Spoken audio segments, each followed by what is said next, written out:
Do you have to come in, like, I think typical auctions, you have to have at least like a $10,000 cashier's check or something? It's 20% down certified funds. Oh, okay. And the remainder in 5 business days. And then your redemption. Right, so if they come back, Your yeah. money's tied up for a Garlic year. Fest this weekend, Labor Day, and school's opening. Oh, wow. They Yeah. want to A good sign off. Yeah, but you probably should insure it. Right. Right. But you get 1%. Okay, I'll call this meeting of Bennington Select Board to order, Monday, August 26, 2013. Time is 6 o'clock here at Bennington Firehouse. Will you please rise and join with me in the Pledge of Allegiance? I pledge allegiance to the flag of the United States of America and to the republic for which it stands, one nation, under God, indivisible, with liberty and justice for all. Thank you. Next item on the agenda, the minutes for August 12th. Would they be accepted as printed?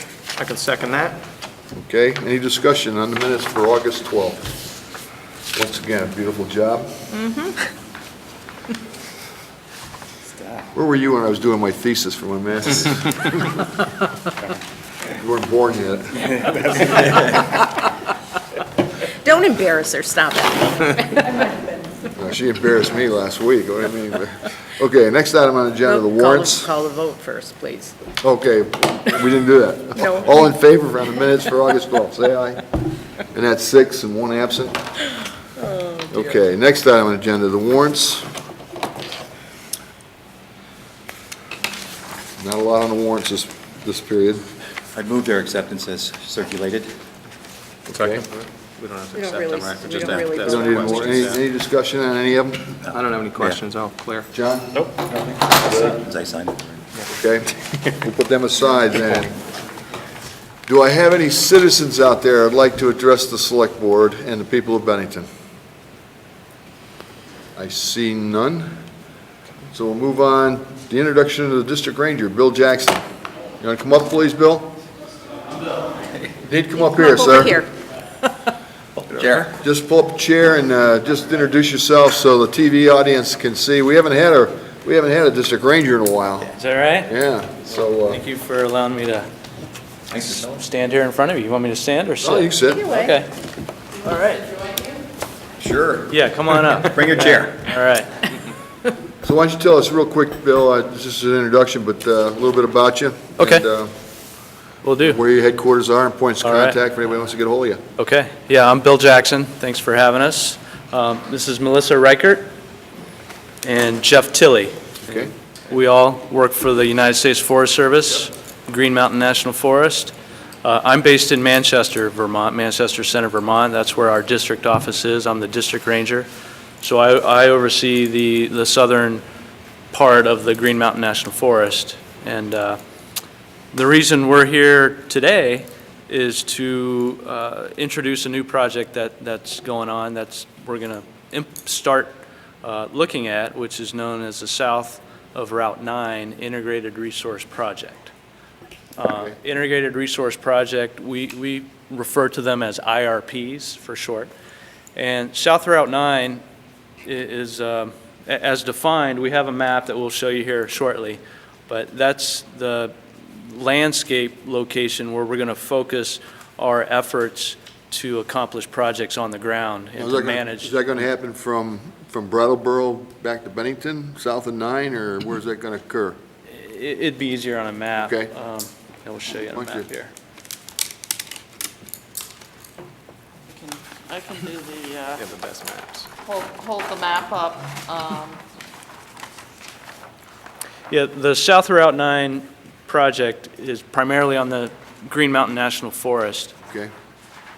It encompasses several towns, Pownell, Reedsboro, Stamford, parts of Woodford, parts of Bennington. And I'm actually going to pass out small maps that you can keep and some information. Okay? Okay, So, perfect. Now, a lot of the work that the Forest Service does, Area? it's the area. I'll let her show that Purple, first. okay, I Yeah, see. so it's a small area, excuse me, Bill. area of Bennington.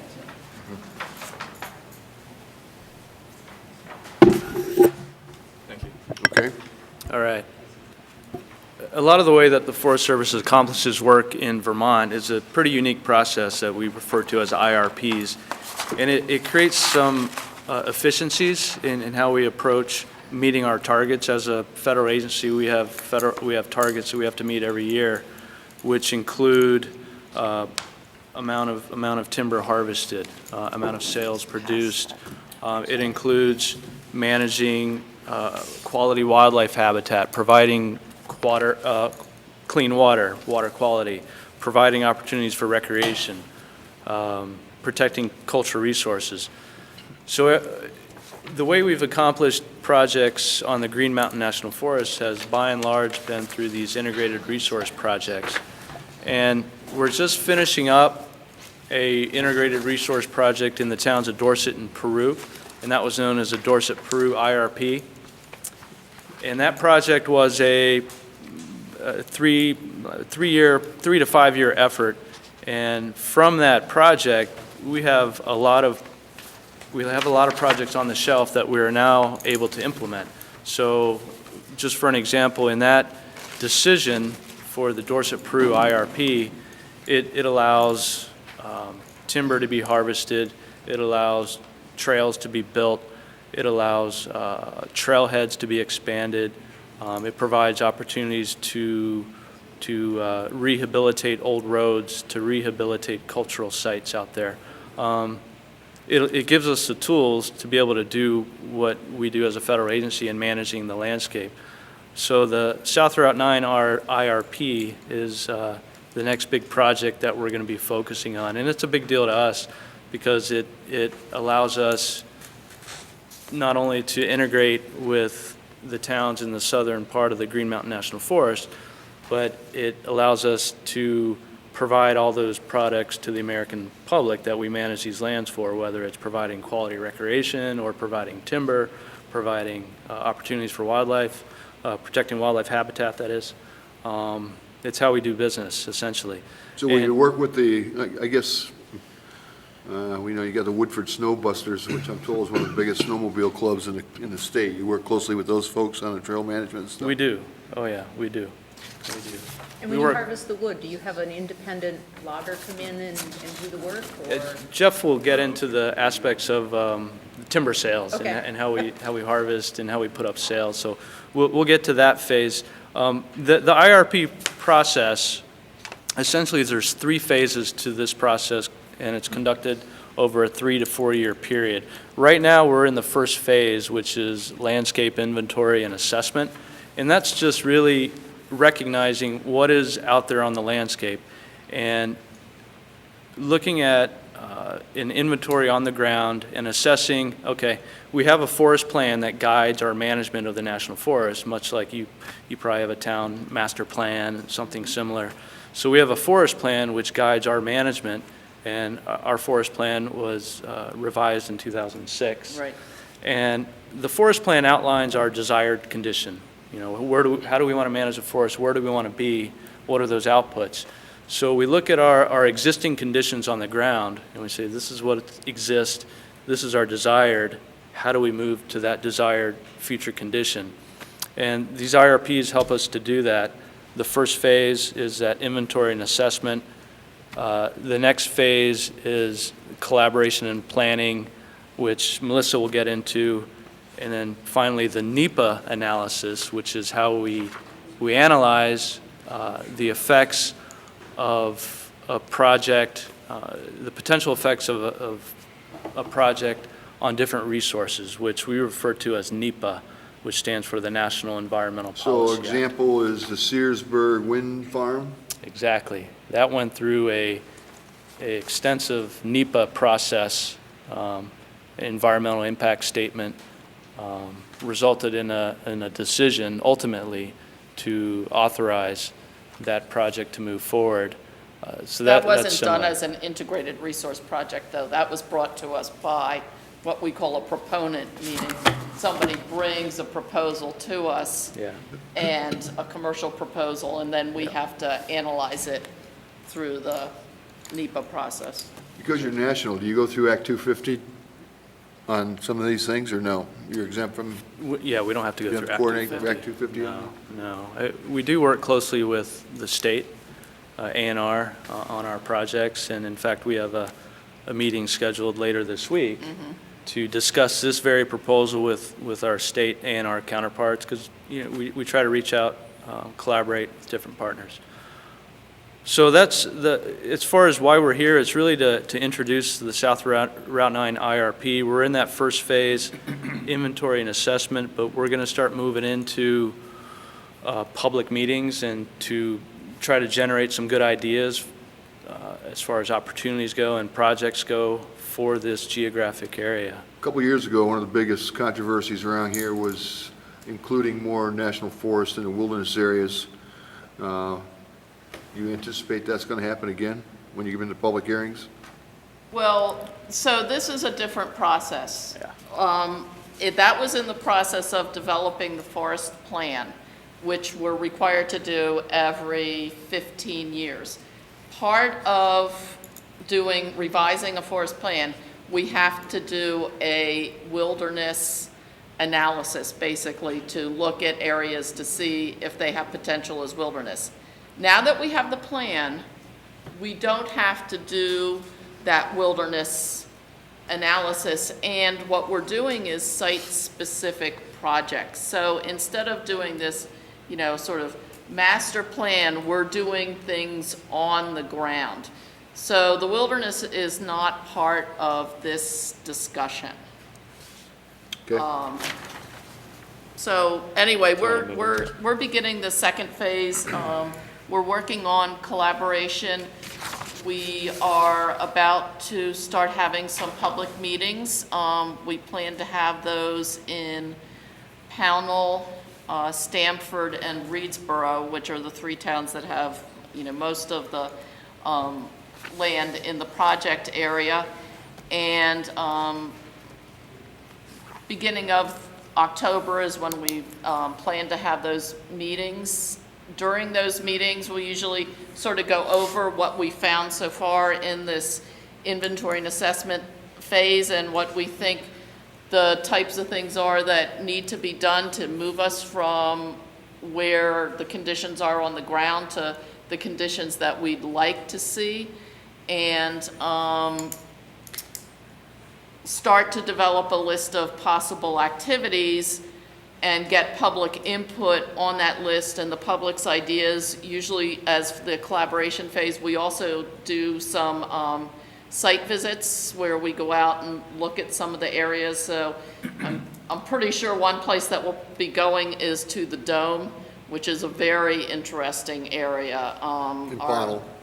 In Pownell. And Pownell, yes. Our botanists have been quite enjoying themselves there. There's, you know, we've looked at the Stamford Meadows area. So there's a lot of different possibilities in that. And then we work on getting the list of possible activities that we're sure, you know, we'd like to move forward with. We put out a document called a scoping document that we send out to the public to get written formal input, and then that's where we go to the next phase, which is the analysis phase. So that's what we're going to be doing in the coming year. Stuart, I'm going to need your help here.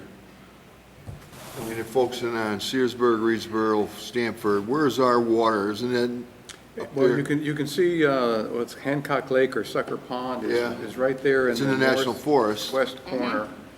So how you going to, is that going to affect us anyway? I mean, this is our major water supply. No, it's not, Joe. Oh, it's not? No. Sucker Pond is no longer being used as a water supply for Bennington. We do own most of the land around the pond to a certain depth. Okay. We also own two other parcels up in that adjoin each other. One is in Stamford, one's in Pownell. Okay. And I don't know what it is, some 400 or 500 acres of land that is woodland, very steep. We've looked at attempting to log it before, but our forester has always been a little bit concerned about the steep grades as you come up the side of the mountain there. You can access that land principally from the South Stream Road and up through that way. So I don't know whether that land is going to be impacted by things that you're doing, but the town of Bennington is a property owner, and if the board, you folks had looked, you would see that we were paying taxes to the town of Pownell, the town of Stamford, and the town of Woodford for properties we hold in those communities. So I guess the point is, we definitely want to be part of the collaboration period, Good. anything you're going to Great. do there. And even though you're focusing on primarily those 3 towns. I have a question. Do you know, which we haven't been able to find this out for certain, I did put a call into the Highway Department, but do you know if from Burgess Road to Sucker Pond, if the town still has a right-of-way? Yes, we Yes, do. we You do. have a right-of-way? Yes. Okay, And we don't want to lose it. right. I mean, they tried Yeah. before, take it away from us. And, Okay. They, who's they? well, I'll go, from good. We want to keep it, all right? We put a lot of work in that buffer zone around Woodford Park here a few years ago, and obviously our citizens use that. You know, we blocked off some illegal parking areas, and we did some other work up there, I think boat launches. Yes, we've collaborated with the Soil Conservation Service and some of the Right. work they did up there. I mean, Sucker Pond is relatively easily accessible, either by truck or by four-wheel drive or by ATV. And I know ATVs create issues for you folks. Yeah. Do you have a right-of-way past Sucker Pond down to county line? I don't believe we do. Okay. I know there's a way to get down through there, but I don't believe that we have a specific right-of-way. All right. Yeah, our lands folks have been doing some research, but it doesn't always turn up on our side of things. Talk a little bit about timber. Stuart mentioned we have some land. We did timber off some land 6, 7, 8 years ago. It was that long ago, wasn't it? Yeah, but we've not been up in here. We've not done any work up in here because of the steepness of the slopes and the accessibility Yeah, of I the understand that on property. this project, but we have a new forester here. I'm just curious if we want somebody to go in there and look again at the area we got at the ski jump and, Well, as you know, Joe, we actually contracted with David Mance okay, to do that work for us. yeah. And we have done some work on the ski jump property off of Chapel Road.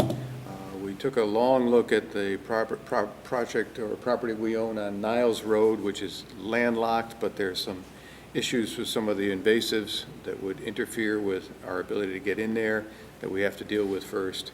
And then we really log the piece we own that runs between Shasberry and Bennington. Now, Niles Road is in this area, right? Niles Road wouldn't be that far up, no. No. I mean, it's further down. Okay. Okay.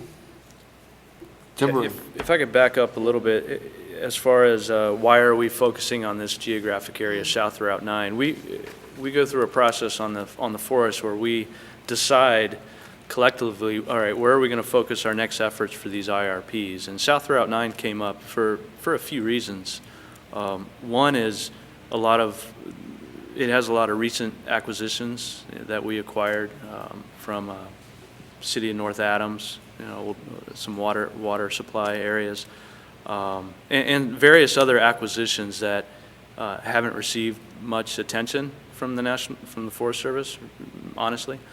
So that's one of the main reasons, is to get down and see what opportunities there are in that geographic area, because a lot of those lands are fairly new to us. So it gives us an opportunity to focus some resources, have all of our different ologists, you know, go down there and see what's going on. The Dome Trail has these real unique species, botanical species, which we didn't know until we started focusing our efforts. So that, as far as why are we focusing on this area versus, you know, somewhere north of Rutland, that's one of the main reasons, is we have a lot of new acquisitions. We haven't spent a lot of time in that part of the National Forest, so this is our our effort to do that. And I know, Jeff, did you want to talk about some of the timber aspects? Sure. Okay. So the timber management program on the National Forest emphasizes forest health, managing for high-quality hardwood saw timber, and by extension, economic benefits to the region and the communities, but also wildlife habitat and biodiversity. So as Melissa mentioned, the forest plan has and as part of the planning process, we look at existing conditions and then desired future conditions. And a lot of this area, we'll be looking at forest health, where we have forest health issues we want to address, where we have opportunities to increase structural and compositional diversity in the forest for wildlife habitat, where we have a lot of even-age, 100-year-old timber that's, or a lot of very similar habitats where we want to increase the diversity of structure, create some younger, we'll be managing for older forests in some areas, younger forests in others, but we'll want to have more of a patchwork mosaic of habitat types. But we'll also be doing a lot of management, with fairly straightforward silvicultural objectives, managing for high-value saw timber. We're doing inventory on about almost 8,000 acres in the project area right now, forest inventory, which is quite a lot. We don't anticipate managing on that much land, but as Bill mentioned, a lot of these areas are new acquisitions. We have insufficient data or no data for some of those areas, and then there's other parts of the project where we haven't done management in a number of years, so we don't have current data. So we're just trying to get some baseline information to help in the analysis. Potentially it'd be nice if we could do management on closer to half that. 3,000 or 4,000 acres would be great. Just to put it in context, in the Dorset Peru project, which is quite a bit smaller in scope, that Bill just signed a decision for last year. There was I believe the decision had included about 2,000 acres of forest management, of 2,000 acres of timber harvest planned in that area, which our implementation plan is for about 6 contracts to be put out over the next 5 to 6 years for about 10 to 15 million board feet. This project has we'd expect it to be at least that size, hopefully and likely somewhat up to 50% larger. So we'd be looking at possibly over 15 million board feet of timber, that could be offered over the next 10 years in a number of contracts. And so to answer your question, the timber sales typically on National Forest are put up for a competitive bid, and they go to the highest bidder. So anyone can bid on the sales, and then there's an apparent high bidder, and then they undergo a financial determination or a financial review if necessary to make sure that they're capable of operating the contract. The Green Mountain uses the Stewardship Authority, which was authorized by Congress 5 years ago. It was more than that. It was almost 10 years. That allows us to combine restoration service work with timber harvest. And in those contracts, we don't use a straight apparent high bidder process. We use a best value determination, where we can bundle restoration work services with timber, where a prospective purchaser can submit a technical proposal to do restoration work like treating non-native invasive plants or soil and water restoration, wildlife habitat, stream habitat improvement, any number of restoration type objectives. And then they can submit a technical proposal for that work, and we'll look at things other than price, like the strength of the technical proposal, past performance, use of local resources and benefit to the local economy, rural economy, and that sort of thing. But the best thing about the Stewardship Authority is that we can use timber revenue to do restoration work locally, and that's that's a portion of the revenues that we collect from the timber,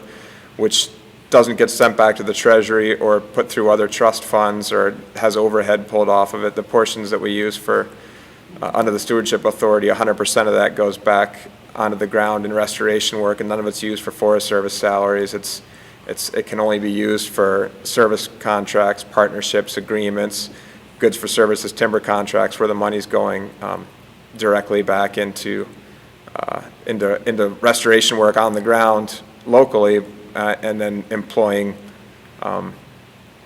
local people, businesses, or organizations in doing the work. The process emphasizes collaboration. We can work with any type of entities, towns, civic groups, conservation groups, any type of stakeholder organization, trail clubs. We use retained receipts. We work with the Vermont Youth Conservation Corps. We've worked with towns, groups like the National Wild Turkey Federation and the Rough Grouse Society and other conservation groups, others. So that's kind of more of this integrated. It's more in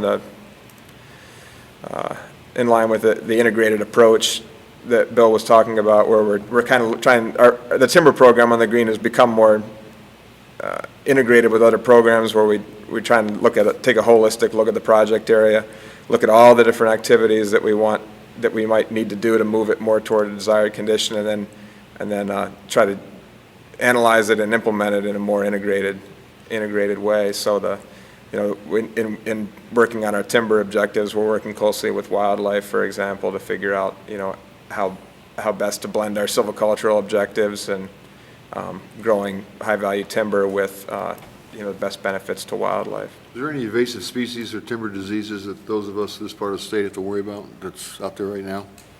Well, there's a number of invasive insects, some of which are, like there's the hemlock woolly adelgid, which has been identified in Pownell, which is, has had significant effects on hemlock populations, particularly farther south. There hasn't been a big effect at this latitude in the east yet, and I think it's because that the winters inhibit it from spreading and from being as damaging to the trees, but it is a health concern, and with warming climate, it could become more of a concern for hemlock trees in the region. The emerald ash borer is expected to be it's likely to be in Vermont already, but hasn't been detected, but it's an insect that it's likely to, over the next 10 to 20 years, cause a mortality in a large percentage of the ash trees in the state.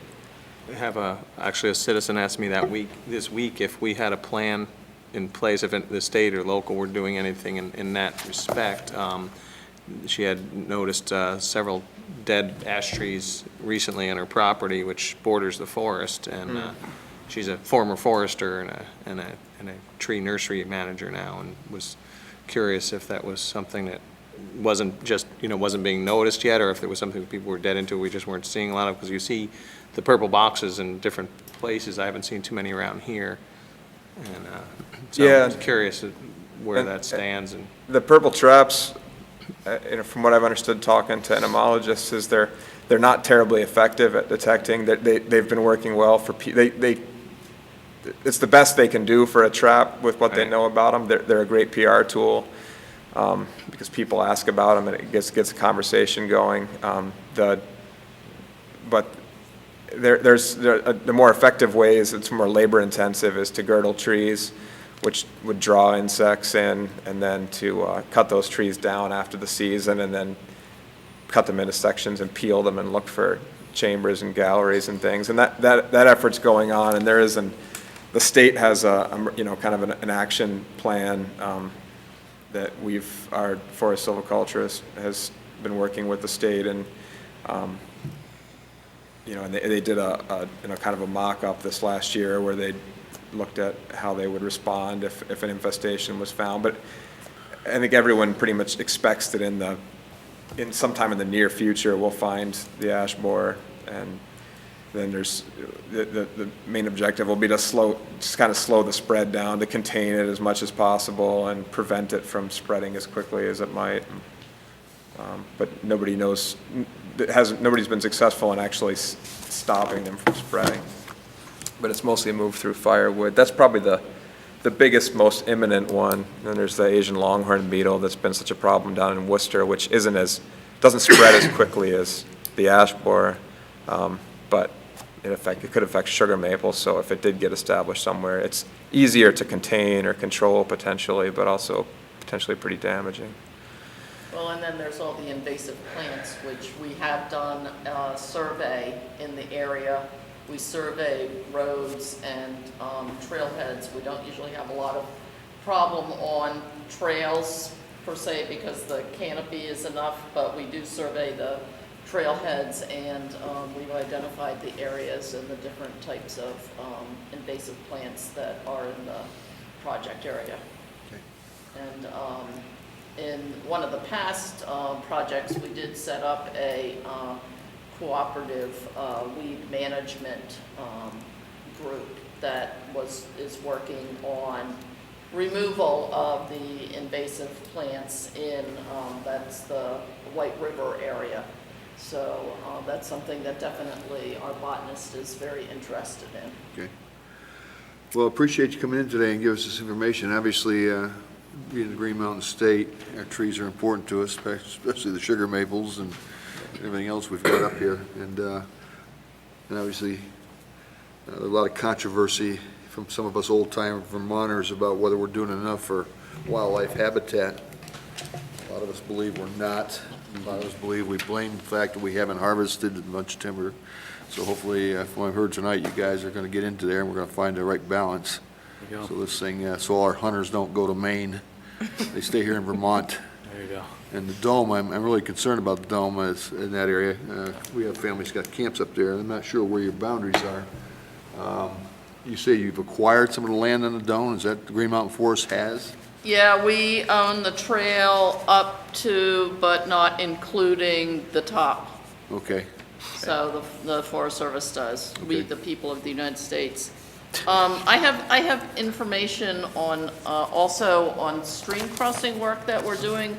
Something else, just, I can tell that you kind of want us to move on, but we do a lot of work with aquatic organism passage, and we've been doing culvert surveys and for aquatic organism passage and flood resiliency. And that's, you know, something that as part of this project, we, you know, work to identify possible culvert projects that could be done. And I have done a number that have been successful in the past. So we've been partnering with Trout Unlimited, and they've been out we got any doing the concern with, surveys. Stuart? Pardon me? Do we have any of the culverts we're concerned with, as far as, oh, maybe by the airport, any of those out there?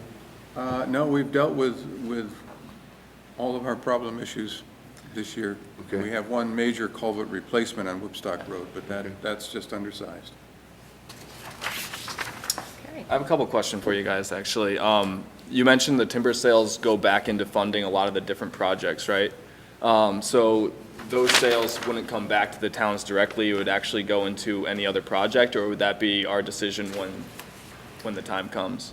You mean the payments to states, the Secure Rural Schools Act, the funding that counties and towns get as, is that what you're referring to, those programs where some? Yeah, well, you revenue- had mentioned that if we were looking at this area and we found that we could, you know, the sale of the timber went to the highest bidder, that would go back into funding other projects in the area. So would that be at the decision of the different towns, or would that be just, you would facilitate the sale and then you would take the money and push it into the project? I guess I'm asking how that would work. Yeah, well, so you know, typically with Forest Service, a regular timber sale, when we're not working under the Stewardship Authority, the timber revenue goes into a reforestation fund, which is for silviculture activities, a salvage fund, which is for is to have a trust fund for implementing salvage sales, and then a lot of it goes back into the treasury. With the stewardship authority, some of that stays entirely local, and the forest has the discretion then to use it for other restoration work that's planned as part of this integrated resource project, where we identify other restoration needs like non-native invasive plant removal and that sort of thing. We can use that for service contracts or partnerships.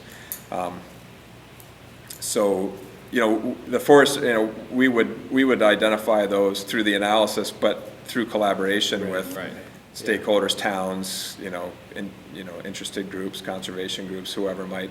Town of Peru is a good example. Yeah, the town of Peru, we had a stewardship contract with, and the town, we actually had we worked through an agreement, and we had some of the local businesses do some of the work. The fire department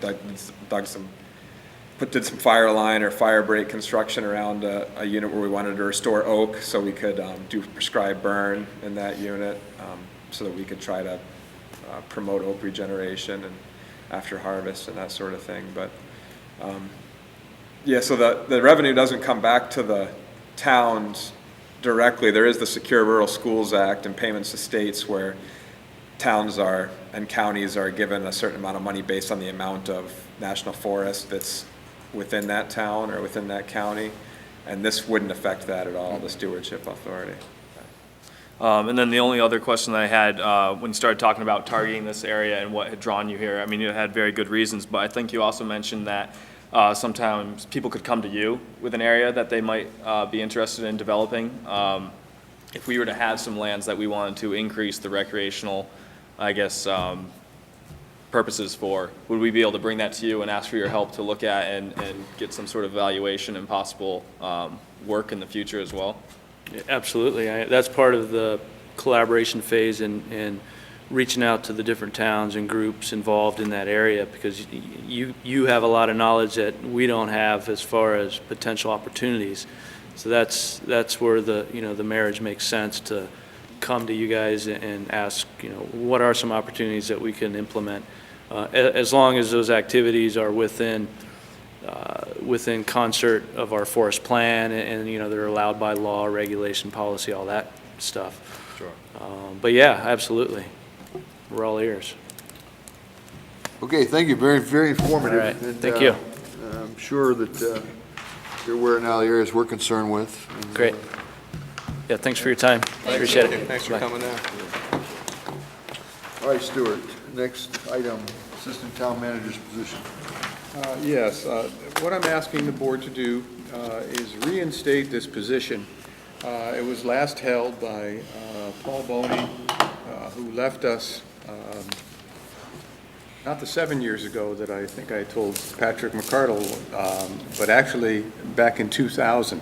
So he's been gone a relatively long time. And what we did at that time was we took the duties of the assistant manager, which was a full-time position, paid, and we spread them among several of our key staff people. And we've been able to function pretty effectively, I think, over the last many years. But it's become apparent to me, given the issues with the FEMA situation with Tropical Storm Irene, now with the EPA taking a look at the old Coker Drive dump site, most recently with union negotiations, where I was out for a time because of surgery, and negotiations literally stopped, and then we were able to get them going and get together before the end of the contract term. But those kinds of things that had indicated to me that I think it's time to designate someone to be the assistant manager, so that we're not asking somebody to be in charge in my absence, but it's more about this person would have that responsibility at all times, in addition to their normal duties. But that way, they would participate in union negotiations, they would participate in litigation discussions and those kinds of things, so that they would be equally versed in all of the issues that the manager's office is facing these days. And we're talking about increasing the pay only slightly over the next 2 to 3 fiscal years. I indicated, or I thought you folks had the job description. I'm not sure you got it in your packet, because I don't have it in mine. Not this time around. Okay, last time, very good. And it's clearly meant to be a designation of authority, not so much a new full-time position. So I want to make that clear to the people out in the audience, that we're not talking about creating a whole new person, a whole new desk, someone to answer to, but we'll be designating someone on the staff to take on those responsibilities. You know, in addition to the items you've mentioned, they're all very important to me also. The involvement in the budget process. The budgets are getting so difficult, and we put a lot of effort in our budgets. We've been very successful in presenting decent budgets to our taxpayers, and I just think it's important for having someone learning that, that if something happens, can step up. And it's not bad to have a succession of command there if anything ever did happen. I agree. Any discussion from board members on this? No, I have to agree also. You know, as you said, the budget, that's not an easy process. A little more complex than people actually think. So I think in that respect, it's good to have another set of eyes and ears to be able to function. Well, yeah, and you say the budget, but it just dawned on me also, you know, we're talking to school boards now, Bennington School Board, and the budget may be getting more complicated and complex than it has in the past if we can all agree that, you know, to collaborate, the school board and the town select board. Yeah. That's very true. I think that's a good point, Joe, because I was thinking that as we talk about job descriptions. Yep. I think it's going to be really important that management start to think about a liaison to the school system per se. Right. And have that as part of the formal responsibility so that there's a somewhat a line of accountability and information that comes back rather than just sort of pick it up from committee to committee. And hopefully, we're going to see that happen. I know we have another meeting Wednesday at 8 o'clock Wednesday morning with the school board folks, and I'm pretty excited about the fact, the willingness of everybody to talk to each other in this thing, because let's face it, this is the town of Bennington to include our schools and everything else, so. We all get the bill, Yeah, tax and bill. I think we charged them with coming back with some kind of a plan so we can implement something in the future that will include different people on the boards and that kind of thing, so. We expect to have a report back from you folks? You absolutely will have. Yeah. Pretty soon, like, I mean, is this going to be something that's going to? Pretty soon, not Mike, Thursday morning? No. Thursday morning. Thursday you'll have it, Tom. Is it going to be an agenda item? I guess that's really what I mean. Oh, you mean for Wednesday? Basically, are we going to have a discussion at the board level relative to what's the discussions that are taking place? Oh, yeah, okay, I misheard you. Yeah. We will give you a report on Wednesday's meeting. Right. And at some point in time, we will come to the board, this group that we've got with the school board members, will come forward and just present our findings, our thoughts to the board on this thing. Any timeline for that? I don't think we established a timeline last week. That might be one of the things we're doing this week. Great. Yeah, I think the My plan guess is to is have a my- couple of meetings yeah. and figure it all out and decide what direction we were going to go in, and then bring it back to our individual boards. My desire would be that it happens before the budget process starts in November. That's what I was hoping I'd hear. Yeah, that's, So I think that's the we'll raise that intent. tomorrow, or Wednesday rather, at our meeting, and see if we can get that as the target date. So, I didn't mean to sidetrack the discussion because we're talking about this. well, I Rebecca- think we start our budget sooner than they do too, so, you know, it's a timing issue also. To get back to Stuart's request, and one of the things to make clear, we did discuss this last week for full disclosure, and some decals that in executive session, and one of the things that should be made point is this is not a mandatory position. This is at the discretion of the town manager. If he does not feel that there's somebody that fits this, or it's not a need, it's not money that has to be spent, it's not a position that has to be That's a there. good point, Greg. Thank This you. is to fill an existing need, and it's an additional title to an existing sitting member of the town staff, is the way I believe you structured right. it. Anybody else want to weigh in on this point? Stuart, how did it go away in 2000, or when it went away? I remember when Paul left, but did the board take action to? No.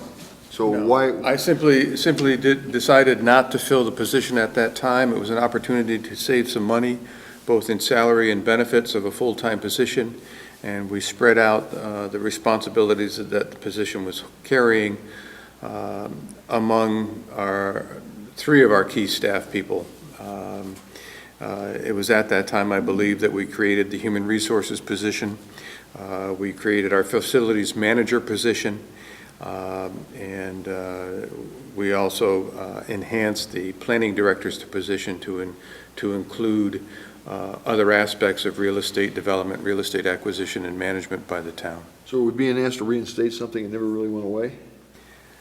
Yes, because it's been away for a long time. Right, so I what mean, do we you haven't want? had a person actually with that title since 2000, so it's been 13 years. I think it appropriate that the board authorize the reinstatement. I'm attempting to avoid one of those discussions that we have every Right. time we try to hire someone, so. I appreciate that. I think it gives it weight, it gives it the authority the position, the authority that we'll need to fill the position, and both of those things I think are important. Okay, so I'll entertain a motion to reinstate the position. So moved.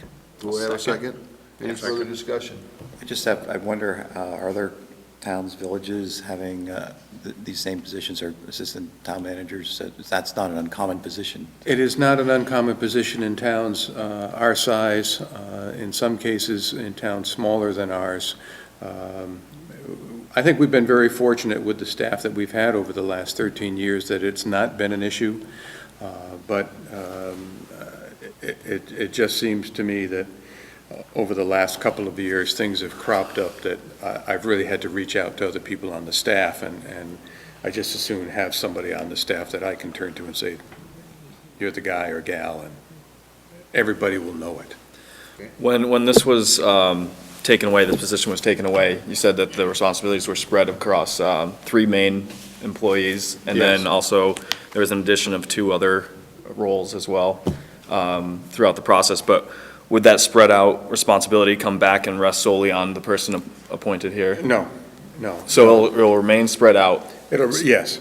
I mean, when we're not looking to recreate a full-time position with that myriad of responsibilities.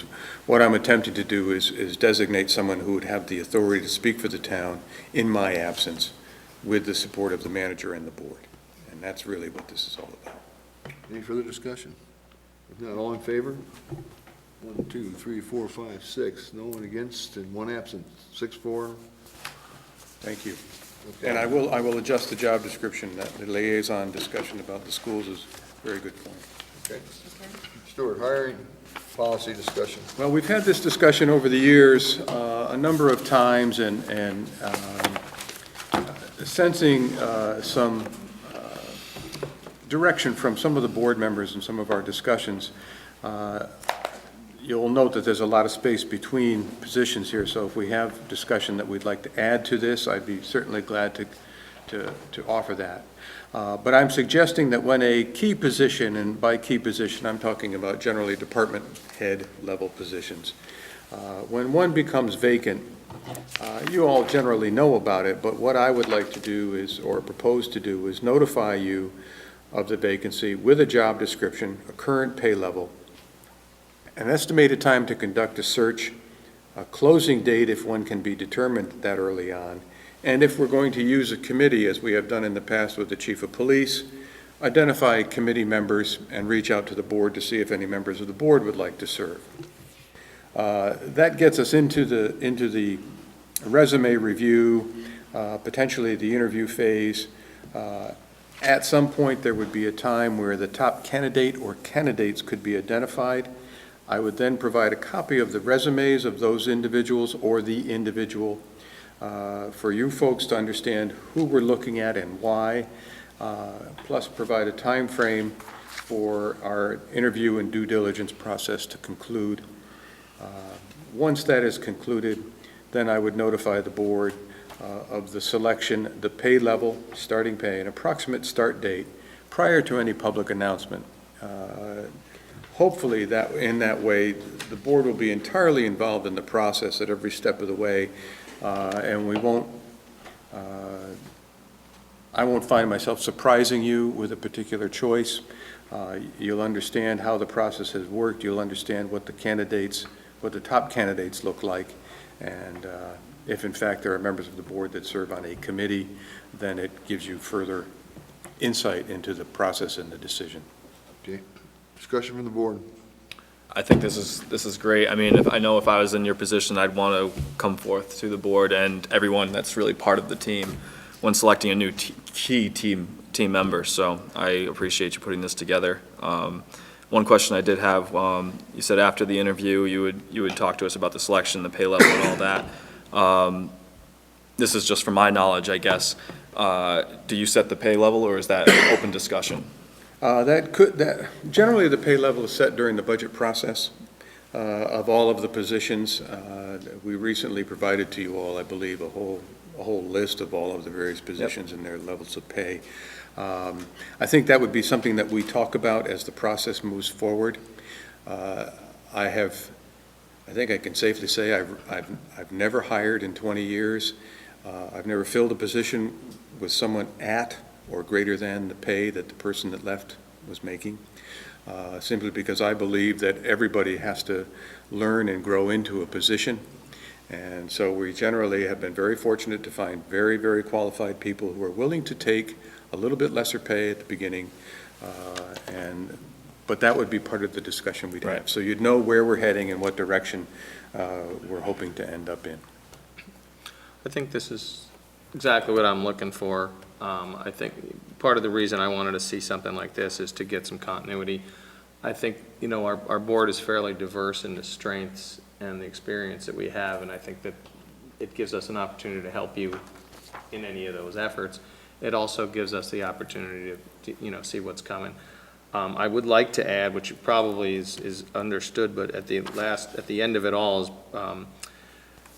notify board of selector pay level, approximate start date prior to public announcement there, or the media announcement. I mean, that's the emphasis, right. I think, is even while I've been on the board, we've had a couple things where it's been in the paper, and then we come in on Monday, and everybody knows about it. So, I think that is key, that we work as a team. When something explodes, we know it. When something good happens, we know it. And, when we make a big decision, we all know it. So I'm comfortable with this at this level. Other comments? I'm comfortable too. I think it's really good for someone first time on the board to see how you have a legal prerogative to not even do any of this. But if it's going to be a meaningful relationship, this provides that benchmark and that relationship. I appreciate it. And I think this satisfies concerns of former and some current select board members who wanted to be involved in the process, and I think you handled it pretty deftly. Well, I'm just going to throw out a couple things here. One, we're going to agree that this is going to go final as town policy written. And I just caution current board members and future board members, notify, okay? We may not agree, and I'm going back to past experiences. The only obligation our town manager is going to have is to await what you see right here in paper. Notify us that we got a vacancy, and all the information is here. And, I've sat here in the past, we've sat here an hour, 2 hours, trying to argue the authority, but when this thing is published, that's the authority. Everybody agree with that? I agree, but it's frankly, it's so broad that you could, the town manager retains his legal flexibility. We retain our oversight responsibility as to the contract that we have with the town manager. I think this is just a good policy statement, which help. This still, whomever you hire, despite or in spite of these different qualifications that you've made to the process, ultimately still statutorily rests with you. Yes, it does. Okay. It rests with the manager. Let's not personalize it. Right. Do you need a Right, motion to adopt this policy? I want a motion to go final with this, to bring it back, and then we'll vote on the final thing. Unless everybody satisfied this is good for a final? I'm satisfied with this one. Okay, then I'll take a motion to do this. I want it formal, I want it in the record. So moved. Okay, have a I'll second. second. Any discussion? All in favor? And that's 6-4. Okay, Stuart. It'll be in your packet next time. Okay, we have some liquor licenses. Yes, we have 2 liquor licenses. Both are related to Bennington College. I'll just circulate those for signature, and I believe there are 2 signature pages that you need to seek out. Are these renewals? On each application. They are renewals, yes. Or, well, actually, they may be new. Depends on whether or not they've Thank you. stayed current with their license. I think they have, they usually come every Yeah. year. Yeah, I know the Commons Building has had a license in the past. Okay, manager's report. I don't have any action items for you this evening. I did want to note that on the decision to seize the pit bulls that we probably all read about, the bulls have been, pit bulls have been recovered, and they are have not been removed back to the property, which is the good news. And so far, everyone seems to be in compliance. Have the fines been paid? Well, the fines and the expenses were paid before they could be removed. Okay, good. Do you want to talk about the washer real quick? The, Power wash. Power wash. oh, the power washer, yes. Yeah, thank you for that. Yes. I did talk with RJ Jolly, our highway superintendent, because last week the issue of the power washer purchase was brought up. This is a high-pressure, hot water, steam pressure washer. It generates about 2,500 PSI. The goal, because it is mobile, you can move it around the shops, would be to use it to better care for our truck bodies and truck vehicles. Much of the material that we work with throughout the year is very corrosive, and RJ is hopeful that we can extend the life of our vehicles dramatically by being able to use something like this that is readily available and easily moved throughout the garage. Okay? I Anything just had a else? question on the, Sidewalk. the first one that says this week's warrant. Yes, I went through the warrant, it wasn't there? no, a couple of times, and I couldn't find any dollar amount that Wouldn't matched that. you know that it wouldn't make it if I say it's going to be there? Well, it'll be on your next warrant then. Okay. Yes, and thank you for picking that up. I don't look at the warrants that carefully after I think they're prepared, so if it didn't make it, it's simply a matter of timing. But this particular vehicle and the 2 dump trucks were all monies that were borrowed from the State of Vermont's Highway Equipment Fund, which is a relatively low-interest fund, and we are paying for these over time. We'll hold the new assistant town manager responsible. Yeah. I'll put that in there, Joe, thank you. Anything else, Stuart? That's it. The other business, John? No. Jim? No, sir. Tom? I'm interested and see if the board's interested in visiting the Ninja Path bike project. Maybe a half hour or so before the meeting. I'm not sure how many of us has actually seen the project. If there's any interest in doing that, or are we on our own? Wish to do it on a Saturday, Can we possibly? just go for a walk? Yeah, On our own? but I think the media might be interested too. I know when they had the wetlands walkthrough, that was pretty beneficial for everyone that went. It kind of got people going, so maybe we could try and schedule something along that line Saturday morning when we still have the nice weather. Right. Maybe someone can take the lead on that, and we could walk through with, and invite anybody that wants to Right. come see it in town. Because it's just still get people somewhat going. ninja. Yeah. But We'll get that organized. great, thanks. Yeah. All right.